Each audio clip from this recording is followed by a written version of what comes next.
我们世界各地的莲友，还有我们的常住法师，大家中午好，阿弥陀佛。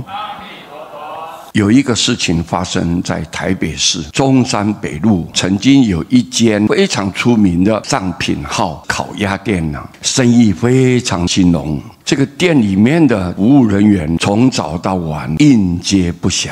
老板姓蔡，大概50岁左右吧，浑身上下都胖嘟嘟的。上品号的生意越做越大，各地的分店成立了好几家，花了财呀。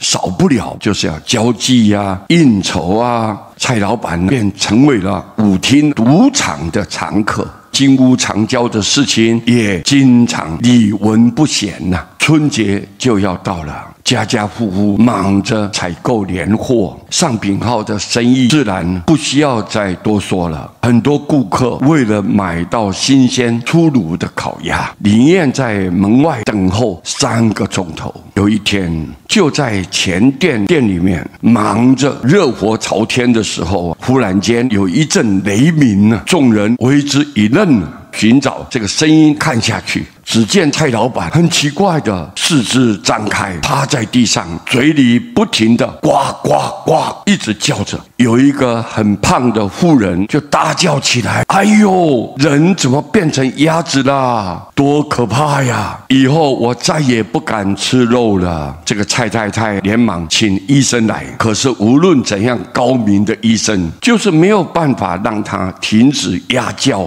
可怜的大胖子就这样叫了3天3夜啊，到最后声嘶力竭的睁开眼睛，七孔流血，挣扎着，最后断气了。从此以后，上品号在各地就慢慢的销声匿迹了。谁说畜生是天生给人吃的吗？我们来试一下看，当人杀他们的时候，哪一个是心甘情愿的面对屠刀呢？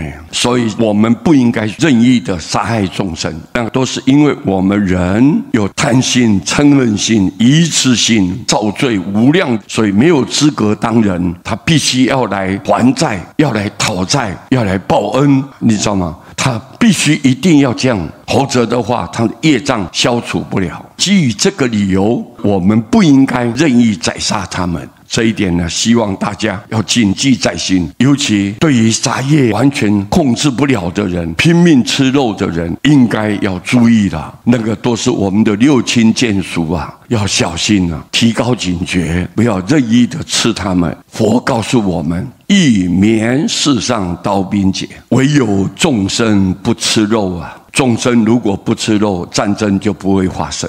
因为我们太觉得说理所当然，这样无形之中杀害众生的那种业力太重了。所以你看，他就恩报恩，仇报仇，一直没有办法停止。到现在，我们为什么灾害连连，都是因为我们先杀害他们所种的恶因。今天我们受到恶报，这个怨不了谁啊，怪不了人啊。我们应该要明白啊，阿弥陀佛。